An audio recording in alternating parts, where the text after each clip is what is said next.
What's going on, and welcome to the NBA DFS Q&A show. My name is Tom Vecchio. I'll be here for the next 30 minutes taking your questions about tonight's NBA slate. We had a lot going on, a lot of great games we want to be targeting. We also have a lot of value on this slate. Not too many injuries to be worrying about. I think we're in a pretty good spot. As always, this show is every Wednesday at 4 p.m. It can be found on the FanDuel YouTube, Twitch, Twitter, Facebook pages. Make sure to like, follow, subscribe, all of those platforms. Let's hop right in. Again, a lot of high-scoring games on tonight's slate that we want to be targeting. I think that there are, 3, 4, 5, 6 games we want to be focusing in on. And then there's some games at the low tier that we can be potentially avoiding that won't have too much fantasy upside. This doesn't mean you can't take a player or two from some of these games. Of course, going to someone like Luka Doncic is always a great option, but a 217 over-under going up against Portland is, far different compared to some of these games in the high 220s or 230s. So we want to be focusing in on the right players. There's a lot of value on tonight's slate. I'm expecting, a lot of players, or a lot of the key value players, to be very, very chalky. We can touch on some betting lines, some bets that I already made. Starting off, I took the over on, I think it's 13.5 for Goga Bitadze, the now starting center for the Indiana Pacers.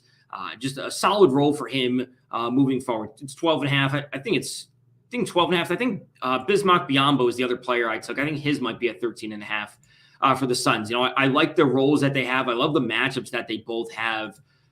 Given, no Rudy Gobert for the Jazz, certainly looking to some of these players. So his 11.5, I forget, maybe I was looking at someone else that was 13.5, but the over on both Bismack Biyombo and Goga Bitadze for those, liking the roles that they had, like I said, and Charlotte is just so bad against centers this season that the upside for really anyone on the Pacers is going to be immense.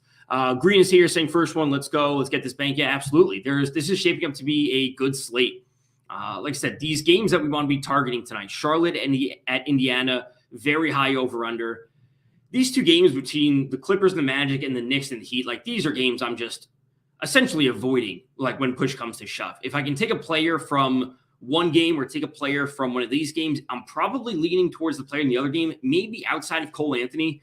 Great salary on him today, coming in at $5,300, should be a solid value option. But outside of him, maybe a few shares of Jimmy Butler, but those two games, and whereas the Dallas game, these games just don't move the needle when we can be getting games with 228 over-unders, 230 over-unders, especially between Memphis and San Antonio. Two teams in the top 7 of the league in offensive pace. Just shapes up for so much back and forth scoring. So that's really where we want to be starting off with things. I know a lot of people are going to be trying to pay up for Jokic. They'll probably be trying to pay up for James Harden again, as he had a massive night the other night.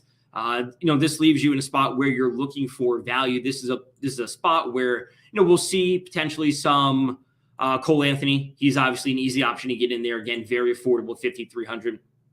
Cam Johnson for Phoenix has jumped into the starting lineup. I wrote about him today on the 3 value plays article that I do on numberfire.com every day. He's going to be in for plenty of minutes. The Phoenix rotation is a bit thinned out. No Jay Crowder. No JaVale McGee, no DeAndre Ayton. So they are, and no campaign as well. So they're missing a few of their depth players, some of their starters. So this pushes Cam Johnson into the starting lineup. $5,000 going up against Utah is a spot that we always want to be looking for some potential upside. Not a whole lot of injuries. Antetokounmpo should be playing. The major ones would be Van Vliet, Fox, Jared Allen, I would say, are the main 3. Some of these are secondary and role players overall for their teams. Van Vliet and Fox are some players I would have certainly some interest in if they do play, especially De'Aaron Fox going up against Atlanta in a game that has a 231 over-under. So I think that's just a little more impactful for my player allocation. But overall, I don't think he's massively important. If he's out, I think you can continue to look to Tyrese Halliburton, continue to look to Harrison Barnes for some of that scoring upside. Any love for Goga Bitadze or O'Shea Brissett? DJ from Facebook is asking. So yes, if you're just joining, Goga Bitadze, I already took the over on, as I mentioned right at the beginning, if you're just joining, I took the over on his points prop, which is sitting at 12.5. So I'm a big fan of Goga Bitadze. I wrote him up today on Number Fire for one of the value plays. His points prop is sitting at 12.5. I took the over on that. love the consistency for him. I also think he makes obviously a very solid value play for not spending up for Jokic. It makes a clear option to just drop down at the center position and take a player like Goga Bitadze, take a player like Bismack Biyombo. So yes, I'm all over Goga Bitadze today, whether it's in DFS or betting. Like the volume of shots is going to be there for him with Brogdon out, with Sabonis out, with Turner. Their lineup is thinned out, so we want to be going to him for some consistent scoring. That's a spot that I know I'll be looking. So yes, all over Bitadze. I think you can be going to him as well. In the mid-tier at center, Bismack Biyombo, like I said, is up a little bit higher at 6,800, 6,300 for Biyombo. So I'm certainly looking there in the mid-tier. I also like Jakob Poeltl tonight. He's a little more expensive at $7,800, but he's below the top tier of Jokic and Nurkic. Nurkic has been playing very, very well as of late for Portland. This game overall, though, against Dallas, like I said, one of the games I am not super excited about. 217 over under. Dallas plays so slow. Portland also not the fastest team in the league. They're playing down in pace. So yeah, I have a little bit of interest in Jusuf Nurkic. I have a little bit of interest in going to Luka Doncic just because I don't think he's going to be super popular given the other options we have on the slate. But outside of those players, like I'm not going to too many options in that game, not going to too many options in the Clippers Magic game outside of Cole Anthony, not too many options in the Knicks Heat game. I mean, we could remove these 3 games from the slate and we'd still be dealing with a great 7-game slate with like plenty of high upside plays. I do expect Jokic and Harden to be, super popular as you would expect. Like these are players that legitimately have triple-double potential on any single night, especially Harden with no Durant and no Kyrie Irving in the lineup. Jokic can do it on literally any single night. It does mean you will need to find a bit of value. So if you're looking for value, there's certainly some strong options. Cole Anthony is always going to be rating out high, especially just due to his salary only being $5,300. Jordan Clarkson, not a super deep value play, is $5,600. I prefer Cam Johnson at $5,000. Going to Kessler Edwards again at $4,000. You're obviously blocked from playing Goga Bitadze if you're going with Jokic. But I would look a little bit further down. I'm a fan of Keldon Johnson tonight. Simply just want to get some extra exposure to this game between the Grizzlies and San Antonio. Again, 2 teams in the top 7 of the league of offensive pace is a spot that I would be looking. Grim on YouTube is saying Dorian Finney-Smith, Ben McLemore, Cam Johnson, or Joe Ingles. Out of that group, I would take Cam Johnson and Joe Ingles. Like as you can see, Cam Johnson, player I already have. Like Cam Johnson is one of the players I wrote up today on Number Fire for one of the 3 value plays. I would take him and Joe Ingles ahead of both Finney-Smith and Ben McLemore. I would go with both of them like 9.5 times out of 10 ahead of Dorian Finney-Smith and McLemore. DJ's asking, so no O'Shea Brissett. It's not that I don't like him tonight. I think he's certainly a fine option. He's a small forward. I think he's fine.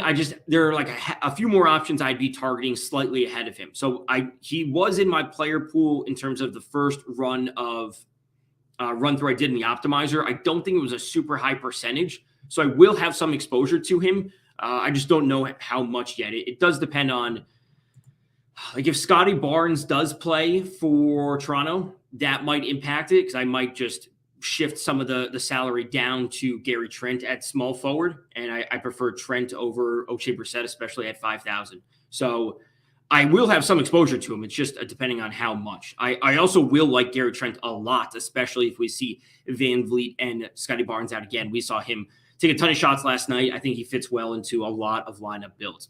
If you were building one lineup, would you play Biyombo or Bitadze? Green on YouTube is asking. I would say it comes down ultimately to who else you are prioritizing, because they're slightly different in salaries. Not a vast difference. Bitadze at 55 and Biyombo's at 63, so it's not a massive gap. If push comes to shove, I would take Goga Bitadze for very minor reasons. Again, we're kind of splitting hairs here, but the matchup against Charlotte is awesome, right? They're allowing the 3rd most FanDuel points per game to opposing center, sitting at 57.26. We also see Indiana playing up in pace, a big margin going up against Charlotte. They're 19th in the league. Charlotte is sitting at 2nd. Now, this is not to say that that Biyombo isn't in a good spot going up against Utah. It's a slight pace down spot for Phoenix, so that's a slight negative for him. But there's no Rudy Gobert on the Utah side. So that's a positive for him. So minor differences overall between them, but ultimately I'm going to side with the game that has a higher over-under. So very, very minor differences for Green is asking between Biyombo and Goga Bitadze. I would take Goga Bitadze very, very slightly ahead. Again, we're splitting hairs here between some of these players. It also offers a slight amount of savings, which is always nice when you're trying to pay up for one or two more stars.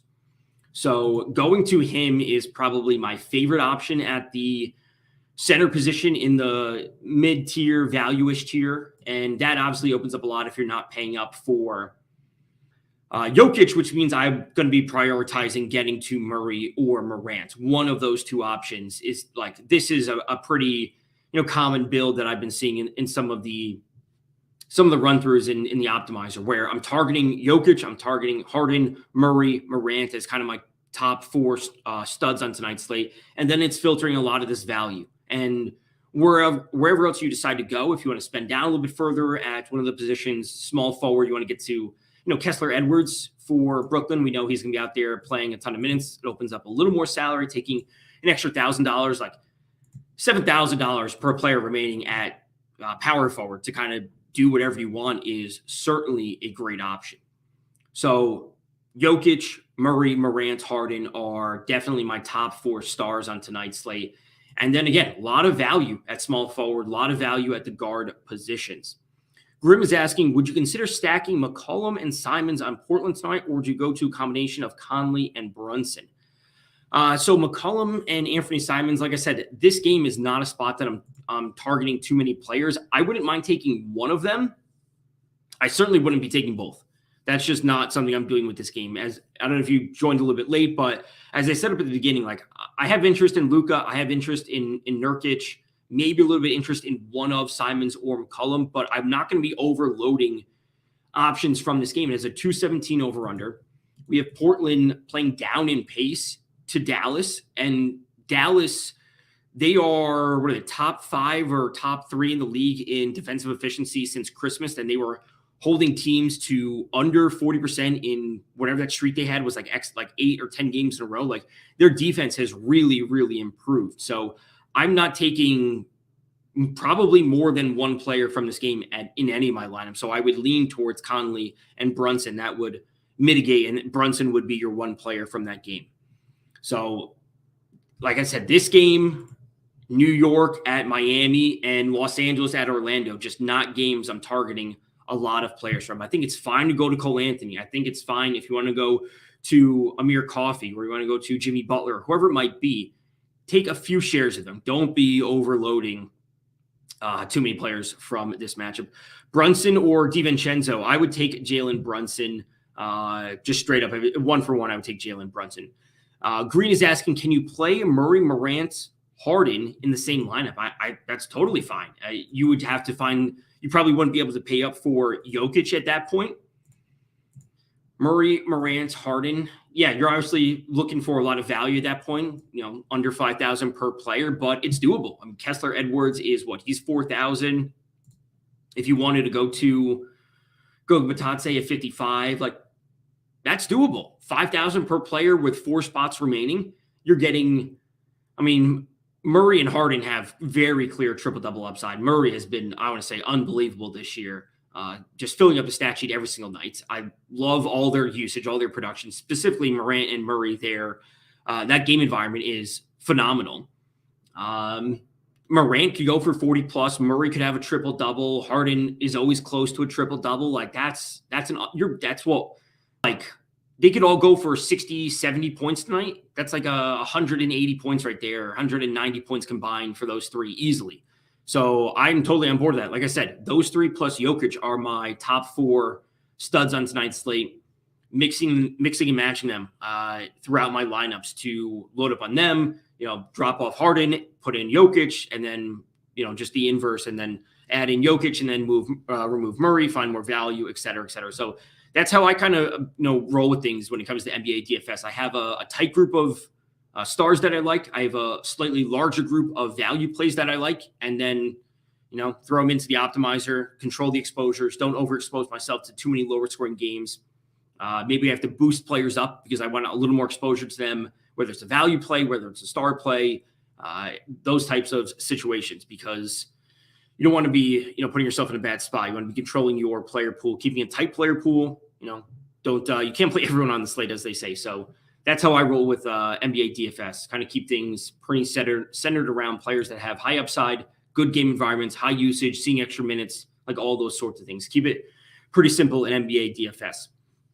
I will say I do have interest in Trae Young's 3-point prop tonight. I think that's one of the other ones I was looking at. I took Tadze. I took Bismack Biyombo over. I think that's maybe it. I can't remember. But Trae Young, his over threes is sitting at over 3.5. It's plus 130. So getting some really nice odds on that. And we see Sacramento, they play super fast, very average against 3-pointers, sitting right in the middle of the league. The game has a 231 over-under. We know that Trae Young takes a good volume of threes on a nightly basis, and it's 3.5, and he's hit 8, 4, 6, and 4 in 4 out of his last 5 games. So I love the over on Trae Young's over 3.5 made 3-pointers tonight. I also wouldn't hate going to 128, like plus 320 for 5+ made threes. Like those are some big odds. Those are some big odds on Trae Young. He made 8 in his most recent game. He's made 4, 6, 4. Like he's hot right now. He went through a little bit of a cold streak there, but 7, 5, like he can hit 5 3-pointers in a game. So plus 300, just dropped down from 320 to 300, but plus 300 for Trae Young to make 5 3-pointers against Sacramento, who got obliterated last night and are on the second night of a back-to-back in a game with a 230-point over-under.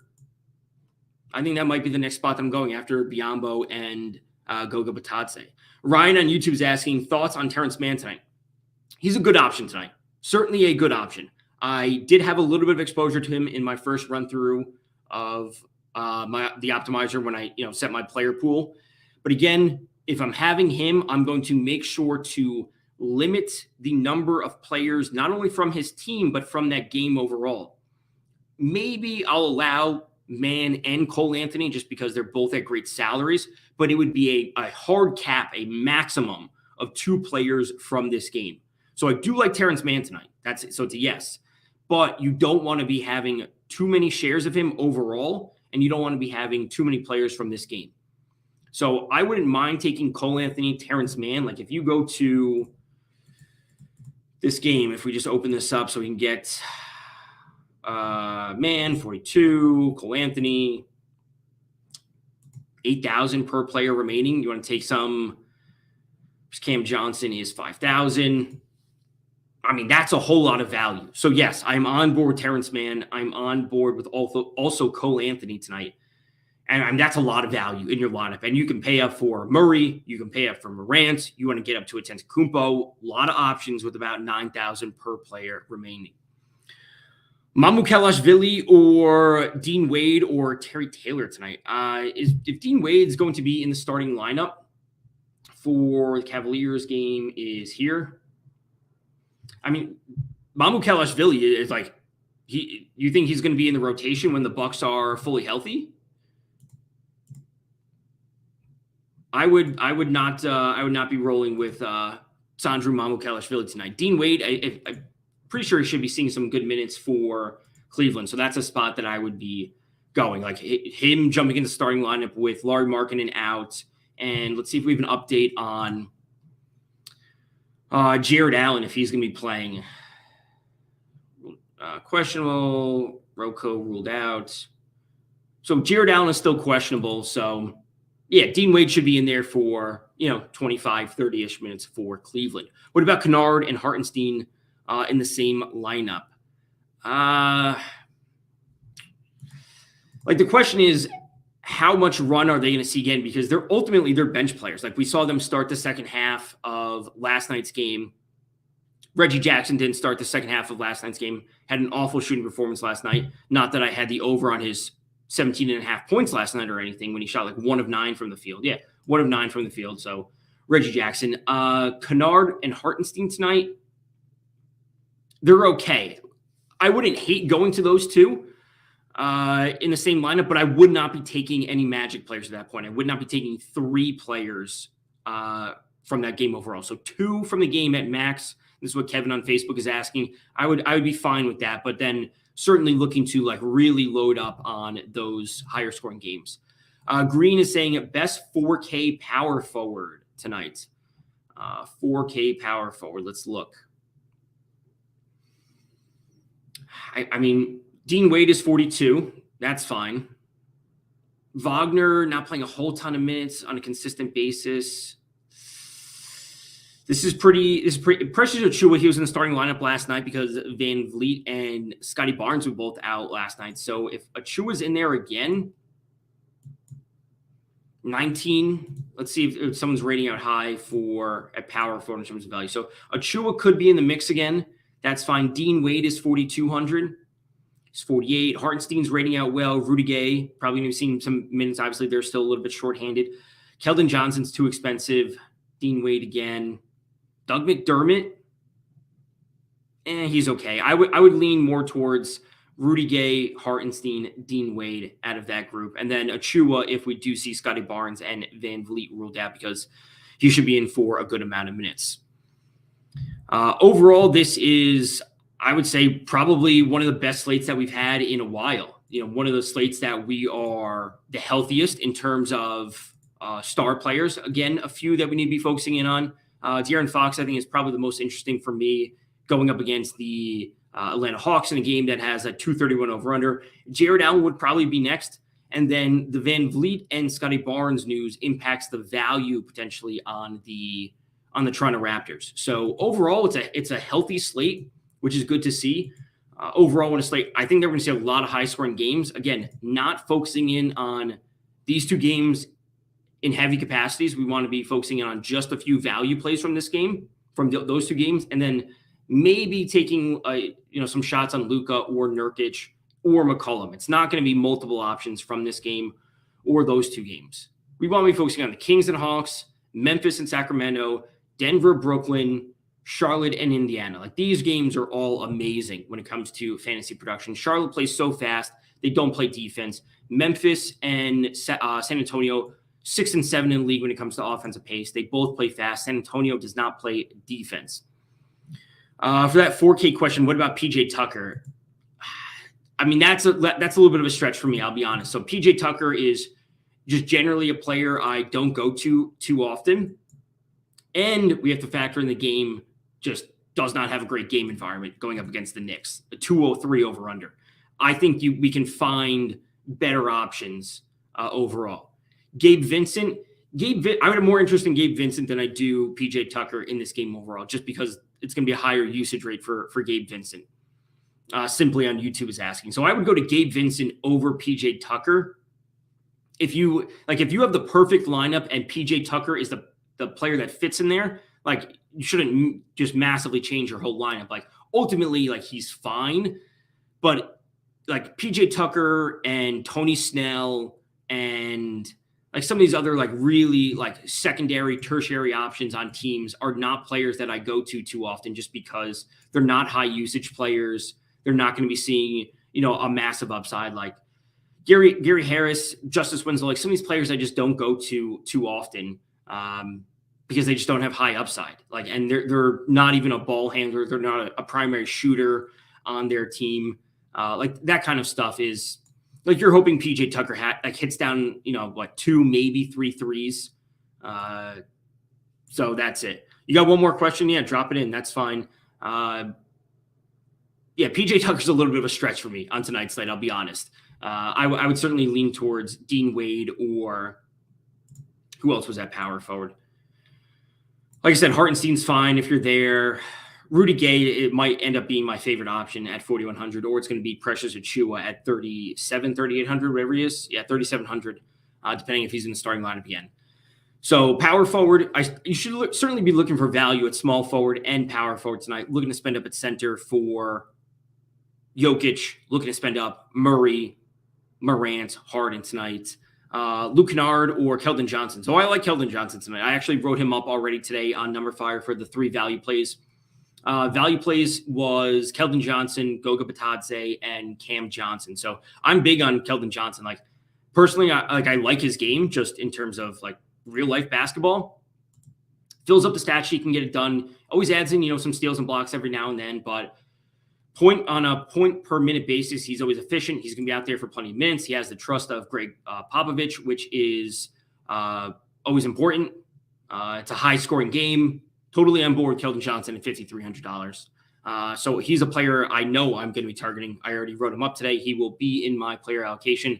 Love his salary, love the game environment, et cetera, et cetera. So all those checks every box for me, essentially. I assume he'll be under 1 FanDuel point per minute, which is generally where he is. It's going to be, I think he's at 0.96. I'm going to say he's at 0.96 or 0.95 FanDuel points per minute when they're among this starting five, if I remember correctly. Let's see. 0.95 or 0.96? It's 0.95 for Keldon Johnson and the second highest usage rate. So I think his salary doesn't reflect his potential production, especially in this game environment against Memphis with a 228, right? Yeah, 228 over under. So I'm all over Keldon Johnson tonight. How high are you on Tray Brown and Ayo Dosunmu? I would be higher on Dosunmu. He's been crushing it for the Bulls. A player I've gone to somewhat frequently for some player props as well, but just the volume of minutes is insane. Like high, not just like, oh, he's going to play 30 minutes. Like he's going to play high 30 minutes every single night. He's taking a good amount of shots. I would take Dosunmu over Tray Brown if I had to choose between them, but I do ultimately think Tray Brown is a fine option on tonight's slate. With the guard rotation for the Bulls just thinned out with no Caruso and no Lonzo Ball, he's out there for a ton of minutes. And as the old saying for NBA DFS goes, minutes equals money. Get those players that are just playing high minutes in your lineups. You will secure a high floor. And then, of course, they have the opportunity to push for a higher ceiling because they're playing so many minutes. So Dosunmu is absolutely a player I would go to. I would take him ahead of Tray Brown. So tonight's slate, again, shaping up to be a good one. Not too many injuries we need to be worrying about overall. We'd like to get confirmation that Antetokounmpo, someone like him, is in fact going to play because he sat out there most recent game. That would be nice to just get confirmation that he is in the starting lineup because, by chance, if Antetokounmpo does not play, and this is just pure speculation because he is listed as probable, but by chance, if he doesn't play, that would dramatically change things. That means you'd be prioritizing Middleton and Drew Holiday, et cetera, et cetera. So I'm hoping that he does play. I do want plenty of shares of him in my player allocation. I will say he does fall, I would say, 5th on my list right now in terms of studs. It's Jokic, Harden, Morant, and Murray as my top 4 right now. It's like a toss-up between Antetokounmpo and probably Trey Young ahead of Antetokounmpo in terms of a point per dollar value that I like them. So I am certainly targeting the top tier. Antetokounmpo is in that mix. That's why I personally want some confirmation that he will be playing tonight. Again, I'm looking at the over on Goga Bitadze points, over on Bismack Biyombo points. Those are 2 spots that I already took. The Trey Young line, over 3.5 made threes is plus 130, and I wouldn't mind a little sprinkle on going for one of the higher ones because his shot volume from 3 has been excellent as of late, and he's been knocking down a ton. So Bitadze, Biyombo, certainly looking to take a shot on Trey Young tonight for that 3-point upside. All right, so that does it for today's show. I'll be back next week on Wednesday, 4 p.m. on the FanDuel YouTube, Twitch, Twitter pages. Make sure to give those a like, follow, or subscribe. You can follow me on Twitter at DFS_Tom. Until next time, good luck in your contests.